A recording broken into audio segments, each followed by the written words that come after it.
Hello friends, welcome back. इस video में मैं बात करना चाहूँगा फेड के बारे में। फेड इतना कंफ्यूज क्यों है? पिछले कई महीनों से एक ही बात रोज़ चलती है।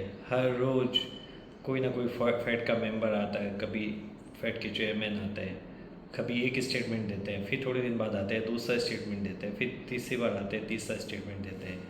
कभी उनके स्टेटमेंट से लगता है कि रेट कट आएगा, कभी लगता है कि रेट कट अभी नहीं आएगा, कभी लगता है अगले साल में 4 रेट कट होंगे, कभी लगता है कि सितंबर में होगा, कभी लगता है नहीं होगा। हर रोज़ एक नया डेटा यूएस में आ जाता है और वो आपको फिर कंफ्यूज करता है। कभी एम्प्लॉयमेंट का डेटा आता है, कभी महंगाई का इन्फ्लेशन का डेटा आता है, कभी नई नौकरियों का डेटा आते हैं, कभी नए घरों की बिक्री का डेटा आते हैं, कभी कौन सा डेटा आता है, कभी क्या डेटा आता है। क्या इतने डेटा है, इतने डेटा है कि यही समझ में नहीं आता है कि कौन से डेटा से क्या असर होने वाला है। अरे, आपको आपकी इकोनॉमी के बारे में सबसे ज़्यादा पता है।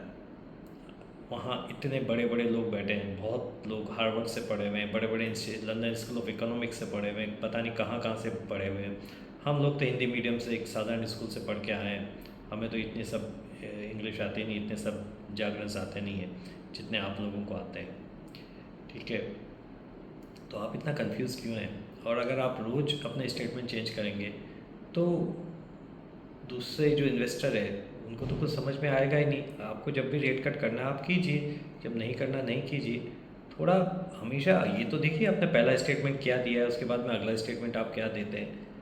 आप इतने पढ़े लिखे लोग हैं, आप अगर आप ही कंफ्यूज है तो बेचारा जो आदमी बीकॉम किया हुआ है उसको तो कुछ समझ में आएगा नहीं। और हमारे यहाँ जो स्टॉक मार्केट में जो इन्वेस्टर्स है कोई इतने बड़े इंस्टीट्यूट से पढ़े हुए नहीं है, कोई इकोनॉमिस्ट नहीं है, कुछ नहीं है।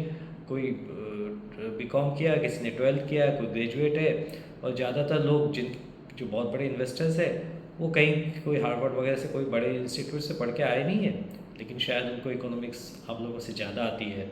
मुझे ऐसा लगता है कि we Indians are far better than these Americans in English, sorry, in economics and understanding the market.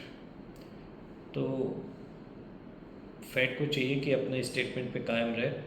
और अगर उनको नहीं समझ में आता ना तो किसी इंडियन को हायर करना चाहिए और फिर उससे सीखना चाहिए कि क्या बोलना है और कैसे बोलना है। Thank you so much, bye.